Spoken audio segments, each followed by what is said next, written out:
말씀 우리에게 주시는 하나님의 말씀입니다. 신약성경 빌립보서 3장 4절부터 9절까지의 말씀입니다. 그러나 나도 육체를 신뢰할 만하며 만일 누구든지 다른 이가 육체를 신뢰할 것이 있는 줄로 생각하면 나는 더욱 그러하리니 나는 8일 만에 할례를 받고 이스라엘 족속이요 베냐민 지파요 히브리인 중에 히브리인이요 율법으로는 바리새인이요 열심으로는 교회를 받게 하고 율법의 의로는 흠이 없는 자라. 그러나 무엇인지 내게 유익하던 것을 내가 그리스도를 위하여 다 해로 여길 뿐더러 또한 모든 것을 해로 여김은 내 주 그리스도 예수를 아는 지식이 가장 고상하기 때문이라. 내가 그를 위하여 모든 것을 잃어버리고 배설물로 여김은 그리스도를 얻고 그 안에서 발견되려 함이니 내가 가진 의의는 율법에서 난 것이 아니요 오직 그리스도를 믿음으로 말미암은 것이니 곧 믿음으로 하나님께로부터 난 의라. 아멘. 하나님의 말씀입니다. 세상에는 자기 의의가 강한 사람들이 있습니다. 높은 기준을 가지고 다른 사람을 무시하고 공격하는 사람들이 있습니다. 오늘 말씀에 보면은 할례파라는 사람들이 있었습니다. 우리 지난 주일 본문 3장 3절에 할례파라는 말이 나오지요. 이 할례파라는 사람들은 자기가 받은 그 할례를 대단한 자부심으로 생각하는 사람들이었습니다. 사실 할례라고 하는 것은 아주 가난하기 때 받는 것인데 그 자기들의 고백으로 받는 게 아니지요. 그 어린아이가 뭘 알겠어요. 그러니까 부모들에 의해서 우리 자녀들에게 받게 하는 것이 할례였습니다. 그런데 오늘 빌립보서에 예수 믿고 구원받은 그리스도인들 중에 이 할례파들이 자신들의 전통을 고집하면서 하나님의 백성이 되기 위해서는 반드시 할례를 받아야 된다고 주장을 하는 것입니다. 당시 그 유대인들에게 있어서는 그 할례가 아주 절대적인 전통이었습니다. 빌립보 교회 안에 그런 할례파와 율법주의자들이 교인들을 혼란에 빠뜨리고 교회를 어지럽히고 있었습니다. 오늘 본문 4절부터의 바울이 그 교회의 혼란을 다스리기 위해서 교훈을 말씀하고 있는데, 이 당시 빌립보 교회가 세워져 있던 이 빌립보라는 도시는 그 로마 제국의 중요한 도시로서 거기 헬라 철학을 공부하는 사람이 많이 있었어요. 지식인들이 많았어요. 그리고 거기에다가 또 이 유대인들, 율법주의자들까지 들어와서 세상적인 것, 지식을 자랑하고, 바울의 표현을 빌리자면은 육체를 신뢰하는 사람이 많이 있었습니다. 3절, 4절에 육체를 신뢰하는 것에 대한 기록이 있죠. 그래서 이제 바울이 자신의 얘기를 합니다. 그러나 나도 육체를 신뢰할 만하며 만일 누구든지 다른 이가 육체를 신뢰할 것이 있는 줄로 생각하면 나는 더욱 그러하다 라고 말합니다. 당신들이 그 세상의 조건들, 육체의 조건들을 가지고 자랑한다면 나도 꿀릴 것이 없다 라고 말하는 것입니다. 이 바울이 말하는 자신의 자랑거리는 무엇이었습니까? 오늘 말씀 5절 6절을 보면은 나는 8일 만에 할례를 받고 이스라엘 족속이요 베냐민 지파요 히브리인 중에 히브리인이요 율법으로는 바리새인이요 열심으로는 교회를 박해하고 율법의 의로는 흠이 없는 자라 라고 요약해서 말하고 있는데, 이 구체적으로 살펴보면은 바울은 정말 대단한 사람이었어요. 첫째, 8일 만에 할례를 받았다고 했습니다. 우리 창세기 17장에 보면은 하나님께서 이스라엘 백성들에게 할례를 받아라 이렇게 명하셨는데, 이제 그래서 이스라엘 백성들은 남자아이가 태어나면은 전부 할례를 받는 것입니다. 그리고 할례도 법이 8일 만에 받는 거예요. 태어난 지 8일 만에. 이 8일 만이라는 것이 대단히 또 의미가 있어요. 왜 의미가 있냐면 우리도 예수 믿을 때 아주 부모님 때부터 믿는 교인도 있고 또 초등학교 때부터 믿는 교인도 있고 또 청년 때부터 믿는 교인도 있고 또 결혼한 이후에 믿는 교인도 있는 것처럼 당시 그 할례도 법대로 8일 만에 받는 사람들이 있었고 또 한참 후에 청년 때 또 나이가 들어서 할례 받는 사람도 있었어요. 그런데 바울은 나는 8일 만에 할례를 받은 사람이다. 이게 대단한 자랑이었습니다. 유대인들 중에는 자신을 8일파다 이렇게 말하는 사람들이 있어요. 8dayer. 나는 8일 만에 할례 받은 사람이다. 까불지 마라. 그렇게 하는 거예요. 바울은 정통 할례파였습니다. 둘째로 이스라엘 족속이라고 했는데 그 이스라엘 족속으로 태어났다는 것이 또 대단한 권세였습니다. 그 이스라엘 사람들은 그 생득권, 태어나면서 얻은 권리, birthright이라고 하는데 이 생득권이 있어요. 그 유대인들은 어디 있든지 특별한 권리를 갖습니다. 국가가 그걸 굉장히 크게 보장해요.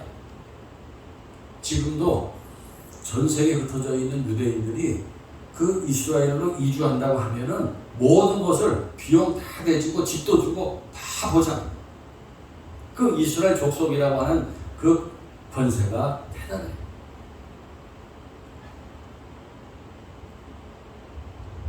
세계 어디 나라나 가면은 유대인들이 있는데요. 유대인들은 자기가 유대인이라는 걸 드러냅니다. 남자들이 그 키파라고 하는 아주 납작한 동그란 모자를 탁 머리봤어요. 이 모자가 얄팍하니까 핀으로 꼽아서 탁 쓰고 또 검정 양복에 중절모를 탁 쓰고 수염을 길게 해요. 그리고 또 여기 구렛나루를 길러가지고 이걸 돌돌 말아가지고 또 이렇게 다 이마에다가 성경 말씀을 넣은 그 조그만 상자를 끈으로 딱 이마에다 묶고 다녀요. 유대인들은 창피스럽게 생각하지 않아요. 그걸 아주 대단한 자랑거리로 하고 다녀요. 어디서나 자기들 모이는 그 시나고그 회당을 대리석으로 크게 짓고 자기들이 유대인이라는 것을 대단히 과시합니다. 바울이 바로 이스라엘 족속이었습니다. 실제로 바울은 베냐민 지파라고 하는 것을 밝혔는데 이 베냐민이 누굽니까? 야곱의 가장 사랑했던 아내 라헬의 두 아들이 요셉과 베냐민. 이 베냐민이 그 12아들 중에 막내. 그래서 그 후손들이 굉장히 사랑받는 지파였어요. 그리고 더 특별한 것은 이스라엘의 초대왕 사울이 베냐민 지파에서 나와요. 그래서 유다 지파와 함께 이 베냐민 지파가 왕이 나온 지파, 왕족이에요. 왕족이라고 하면은 얼마나 또 어깨에 힘을 주는 것입니까? 이 바울의 그 본래 이름이 사울이었잖아요. 이 바울의 아버지가 아들을 낳고 이름을 질 때 우리 베냐민 지파에서 제일 위대한 인물인 사울이라고 지었던 거예요. 넷째로 히브리인 중에 히브리인이었다라고 말을 합니다. 사실 바울은 자기 나라 땅에서 태어난 사람은 아니었어요. 오늘날로 말하면 터키 남부에 있는 다소라는 도시에서 태어났는데 그런 유대인들을 디아스포라라고 하는데, 그런데 이 바울은 공부는 예루살렘으로 가서 했어요. 자기 나라로 가서 공부했어요. 그것도 아주 당대의 최고의 그 스승이라고 하는 율법학자라고 하는 가말리엘이라고 하는 스승에게서 배웠어요. 그때 가말리엘의 제자다 그러면은 그 대단한 명예였어요. 그러니까 바울이 그 외국에서 태어난 사람으로 헬라 말은 잘했지만은 히브리어까지 능통한 아주 정말 히브리인 중에 히브리인이다 할 수 있는 사람이었습니다. 다섯째로 율법으로는 바리새인이었다. 여러분 성경에 바리새인, 바리새파가 나오지요. 우리 예수님 시대도 바리새인들이 있었는데 이 바리새파는 아주 특별한 집단이에요. 아무나 못 들어가는 거예요.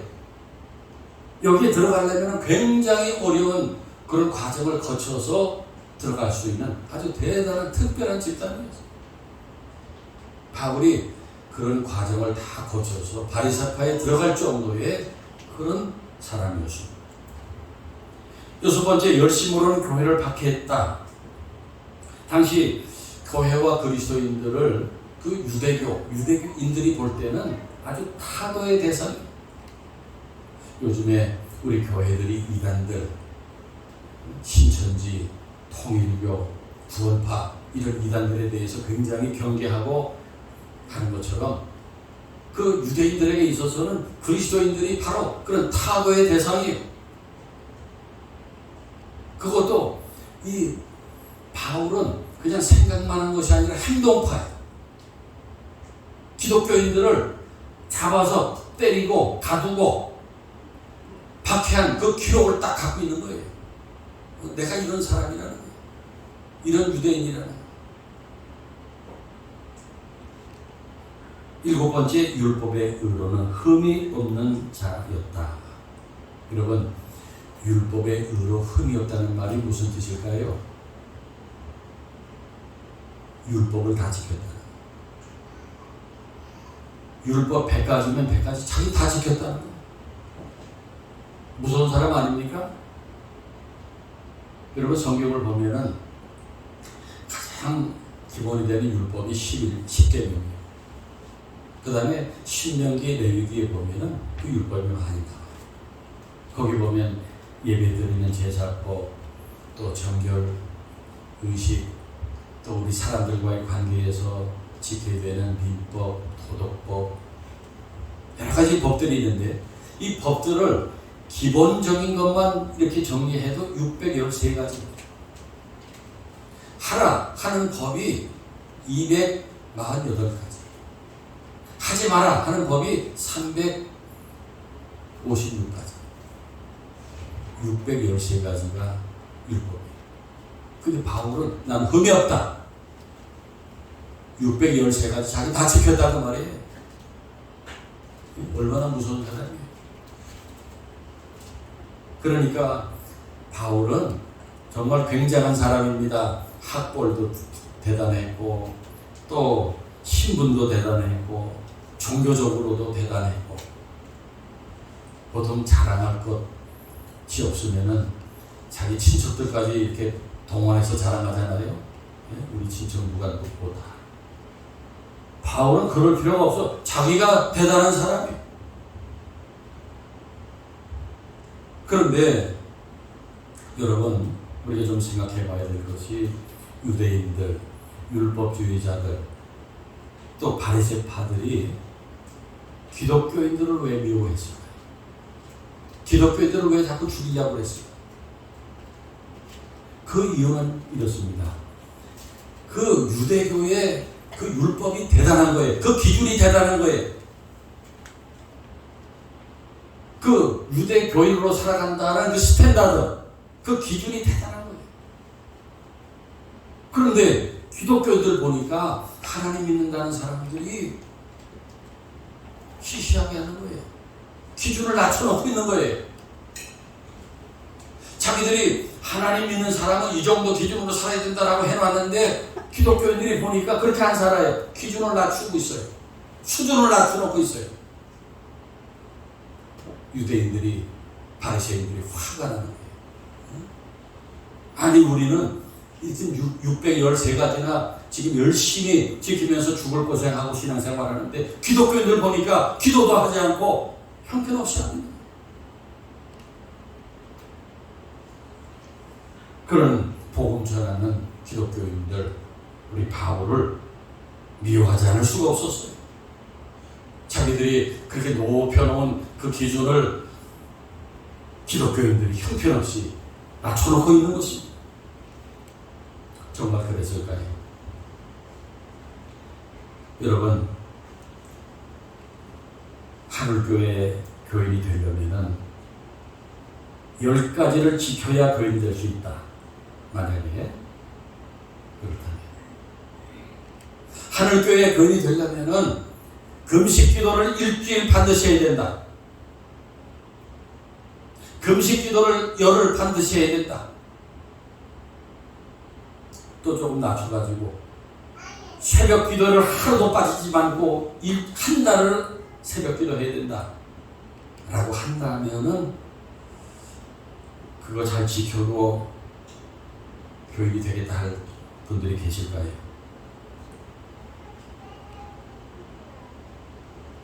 그 별로 중요한 기준은 아니지만은 그렇게 한다면은 나는 교회는 안 되겠다. 그럴 사람이 많을지 모릅니다. 그런데 여러분 아십니까? 이단들은요, 기준이 높아. 여러분 이단을 우습게 보시죠? 이단은요, 기준이 높아. 이단에 들어가려면 얼마나 힘들게 들어가야 돼요. 아주 문턱이 높아요. 여러분 이단들 우습게 생각하지 마세요. 이단에 들어가려면 굉장히 어려워요. 그 조건이 얼마나 힘들고 까다로운지. 보통 이단에 들어가려면 3개월, 6개월은 열심히 거기 참석해서 공부해요. 그리고 여름에, 겨울에 3박 4일 일주일 수련회 반드시 참석해요. 그거 못하면 탈락시켜요. 당신 자격 없다. 쫓아내요. 그리고 11조는 얼마 이상, 절기연금은 얼마 이상 못하면 명부에서 제명시켜요. 자기들 집회 3회 이상 결석, 제명. 그런데 여러분, 그렇게 까다로우니까 그걸 기를 쓰고 들어가려는 거예요. 그렇게 기준이 높으니까 그 문턱으로 들어가려고 애를 쓰는 사람이 많아요. 사람의 심리가 그래요. 아무나 들어오세요. 그러면은 그 시작이 생각하고 그게 안 들어갈 텐데 기준이 높으니까 거기를 열심히 들어가요. 여러분 그렇게 들어가서 그 신앙생활하는 사람들이 우리 기존의 교인들을 어떻게 보겠어요? 그 전에 3년 전에 이 코로나 막 터질 때 그때 신천지가 이 코로나를 확산시켰다 그래서 신천지 뉴스에 막 나왔었죠. 그때 그 신천지들 집회하는 거 보셨어요? 수백 명이 바닥에 무릎 꿇고 딱 줄 맞춰 앉아가지고 박수를 무섭게 치고 찬송을 무섭게 부르는 거예요. 그렇게 신앙생활 하면서 이 기존의 교인들, 이 교회 보면 얼마나 하실수록 했어요. 찬송도 제대로 안 부르고 다삭다삭하고 기도도 제대로 안 하고. 그런데 여러분, 우리가 그런 이단들의 말을 웃어넘겨서는 안 됩니다. 긴장감을 가지고 우리가 웃어넘길 이야기가 우리가 노력해야 될 부족한 부분이 많이 있는 것입니다. 아멘입니까? 바로 그런 이유로 자기들 기준을 높여놨는데 기독교인들이 이 기준을 낮추니까 화가 나는 거예요. 기독교인들 저 가만두면 안 된다. 그래서 바울이 스데반을 때려 죽일 때 거기 있었어요. 스데반을 때려 죽일 때 거기 같이 가담했어요. 그리고 또 기독교인들이 모여있다는 말을 듣고 담에성으로 달려가다가 거기서 부활하신 예수님 만나고 그 인생이 확 뒤바뀌죠. 여러분, 율법주의자, 바리새파, 기독교인이라면 이를 갈던 사람 바울이 180도 돌아서서 예수를 믿게 됩니다. 무슨 큰 일이 난 거 아니에요? 예수님 만나서 그렇게 됩니다. 아멘입니까? 그리고 바울의 회심에 큰 영향을 준 또 한 가지는 사도행전 6장에 그 스데반이 고매에서 신문을 당할 때 바울이 그 스데반의 얼굴을 보니까 얼굴이 천사의 얼굴과 같았다. 그 고매에서 선고를 받으면 나가서 죽는 거예요. 그런데 스데반의 얼굴이 천사와 같았어요. 나는 두려움이 없어요. 그리고 사도행전 7장에서 사람들이 스데반을 향해서 돌을 던질 때 그때 스데반이 눈을 들어 하늘을 우러러 하늘에 열린 것을 보고 인자가 하나님 우편에 계신 것을 본다. 할렐루야. 그 돌이 날아드는 그 순간에 하늘을 바라보면서 하늘이 열리고 인자가 하나님 우편에 계신 것을 내가 보고 있다. 그러면서 스데반이 기도합니다. 주여, 이 죄를 그들에게 돌리지 마옵소서. 기도하고 사도행전 7장에 보세요. 잔이라 이렇게 되어 있어요. 잔이라. 그렇게 기도하고 돌에 맞아서 숨을 거두면서 잔이라 평안히 눈을 감았다는 거예요. 바울이 그런 스데반 집사를 보면서 자신은 엄청난 노력을 해서 엄청난 정상에 올라가 있는데 자기에게는 천사의 얼굴이 없어요. 자기에게는 스데반과 같은 용서가 없어요. 지금 미친 사람처럼 예수 믿는 사람들 잡으려고 뛰어다니고 있어요. 그래서 다메섹으로 달려가다가 부활하신 예수님을 만났는데 오늘 보면 빌립보서 3장 7절 8절에서 결론을 내립니다. 그러나 무엇이든지 내게 유익하던 것을 내가 그리스도를 위하여 다 해로 여길 뿐더러 또한 모든 것을 해로 여김은 내 주 그리스도 예수를 아는 지식이 가장 고상하기 때문이다. 내가 그를 위하여 모든 것을 잃어버리고 배설물로 여김은 그리스도를 얻고 그 안에서 발견되려 함이니 내가 가진 의는 율법에서 난 것이 아니요 오직 그리스도를 믿음으로 말미암은 것이니 곧 믿음으로 하나님께로부터 난 의라 라고 결론을 내립니다. 여기 8절 9절에 놀라운 말씀이 있는 것입니다. 내 주 그리스도 예수를 아는 지식이 가장 고상하기 때문이라. 내가 그를 위하여 모든 것을 잃어버리고 배설물로 여김은 그리스도를 얻고 그 안에서 발견되려 함이니. 여러분, 그 안에서 발견된다는 말이 무슨 말이에요? 여러분, 세상의 종교와 기독교의 큰 차이가 여기 있어요. 세상의 종교는 내가 주체예요. 내가 하는 거예요. 내가 발견하는 거예요. I found. 내가 발견했다. 그런데 우리 기독교는 I was found. 내가 발견되었어요. In Him. 그리스도 안에서 내가 발견됐어요. 그리스도 안에서 내가 누군지를 깨닫게 됐어요. 그것이 기독교 신앙. 여러분이 예수 믿고 구원받은 것은 여러분의 노력으로 돌을 깨친 것이 아니라 그리스도 안에서 내가 누구인가를 발견하게 된 것입니다. 그리스도 안에서 내가 누군가를 발견하고 보니까 그동안에 내가 자랑했던 것들이 아무것도 아니에요. 배설물과 같아.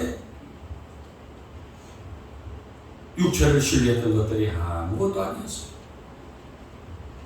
그래서 바울의 결론은 무엇입니까? 내가 가진 의는 율법에서 나는 것이 아니요 오직 그리스도를 믿음으로 말미암은 것이니 곧 믿음으로 하나님께로부터 나누라. 그래서 바울은 자신이 과거에 가지고 있던 그 자랑거리들 그거 가지면 그냥 하나님 백성 되는 것을 그렇게 여겼어요. 천국 간다고 생각했어요. 그러나 이제 아닙니다. 예수를 믿고 보니까 과거에 그 자랑했던 것들은 다 배설물과 같이 쓸데없는 것이고 다 그래서 버렸어.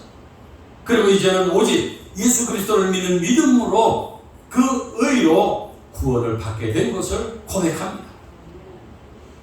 성도 여러분, 이제 우리도 바울과 같이 한번 크게 깨지는 것이 있어야 합니다.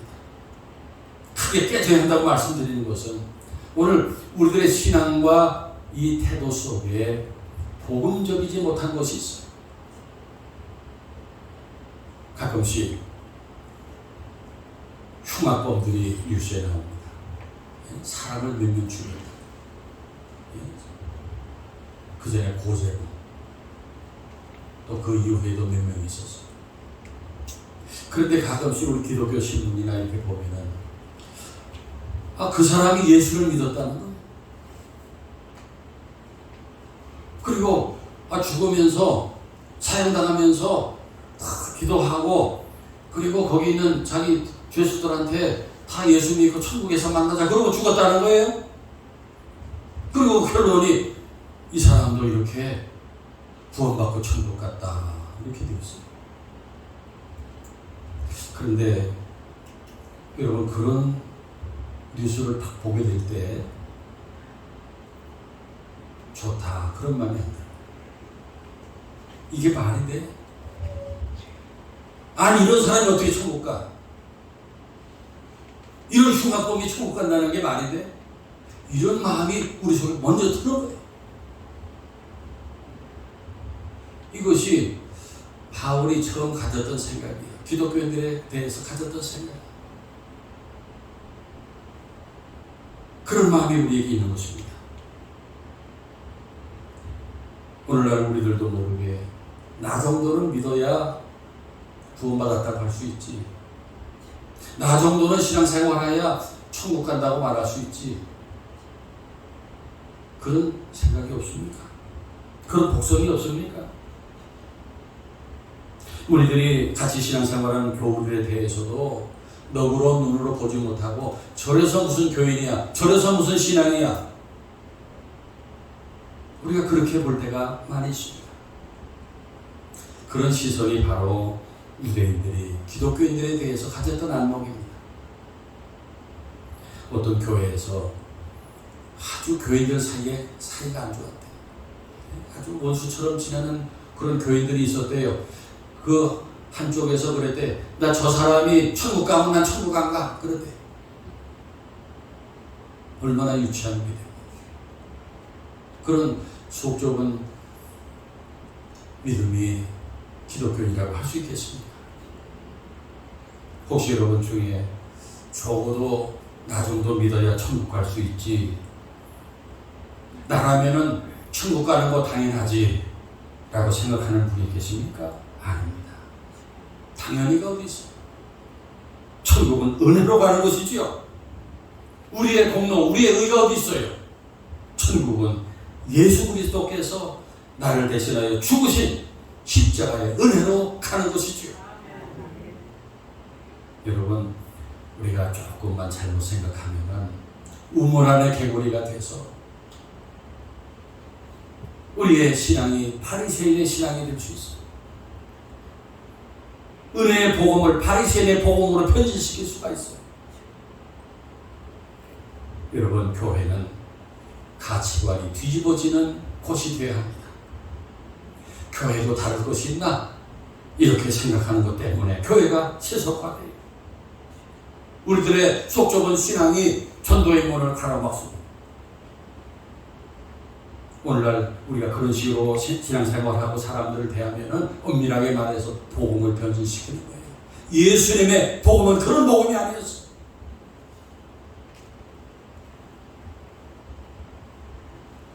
교회는 인간의 기준과 스펙으로 세워지는 것이 아니라 예수 그리스도의 보혈 위에, 은혜 위에 세워져야 합니다. 우리의 신앙과 자세는 세상의 모든 죄인을 구원하기 위해서 스스로 십자가에 못 박혀 죽으신 예수님의 그 은혜가 기초가 되어야 합니다. 예수님을 보세요. 누구를 가르쳤어요? 가늠한 여인들, 문둥병 걸린 사람들, 죄인들 다 오라. 다 받아주시고 용서하고 구원해 주셨어요. 우리가 그 긍휼 사랑을 가지고 실천해야 할 줄 믿습니다. 어떤 사람이 추위가 칠흑같이 오던 밤에 바다에서 보트를 타고 달렸습니다. 한참 달려서 공이 트는데 보니까 제자리 달리고 있는 거예요. 제자리에 앵커에 걸려있는 줄을 풀지 않고 제자리에서 달리고 있는 거예요. 여러분, 우리가 지난날 잘못된 것들은 끊어야 돼요. 우리를 하나님의 은혜 안에 들어가지 못하게 하는 것들, 주님을 섬기는 데 방해가 되는 것들을 과감하게 끊어버려요. 율법에서 난 의가 아닌 오직 예수 그리스도를 믿음으로 얻은 의를 가지고 세상을 품고 사람들을 용서하고 사랑하고 많은 영혼을 구원의 자리로 이끄는 저와 여러분 되시기를 축원합니다. 이 시간 오늘 말씀 생각하면서 예수 그리스도의 참 제자가 되기를 원합니다. 헛된 자랑, 헛된 기준 다 버리고 오직 그리스도를 구주로 믿으며 오직 하나님 주신 은혜 가지고 교회를 아름답게 세우기 원합니다. 잠시 기도하겠습니다.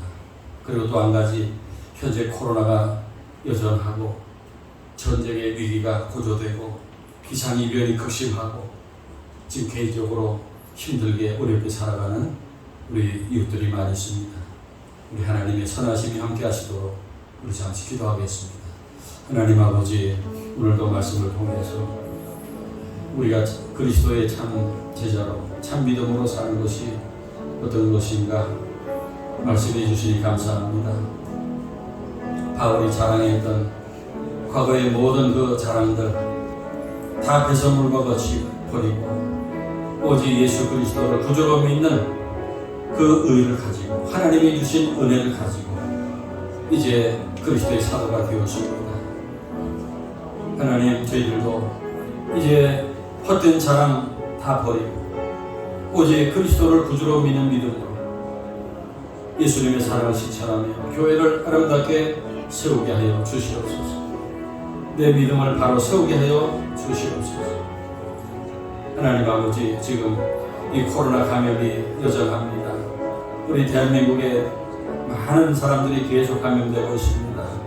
하나님, 이 코로나가 속히 끝나게 하여 주시옵소서. 지금 세계적으로 전쟁의 위기가 고조되고 있습니다. 이 한반도 주변의 위기가 높아지고 있습니다. 하나님, 세계가 평화로워지게 하여 주시옵소서. 우리 한반도 주변이 평화롭게 되게 하여 주시옵소서.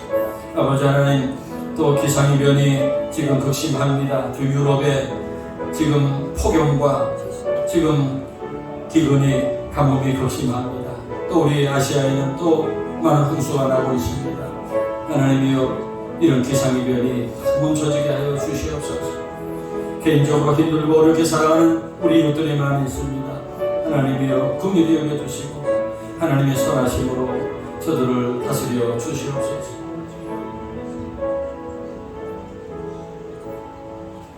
오늘도 이곳에 함께 하시고 우리의 기도를 들으시는 하나님, 오늘 바울의 간증을 통해서 우리도 지금까지 헛된 자랑, 기준 가지고 유대인들과 같이 바리새인들과 같이 신앙생활하지 않았는가 회개합니다.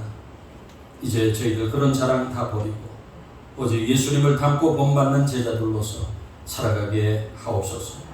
주변의 아름다운 향기를 드러내며 많은 사람을 용서하고 사랑하며 구원의 길로 인도하는 우리 하늘교회 모든 구속들 되게 하옵소서. 예수 그리스도 이름으로 기도하옵나이다.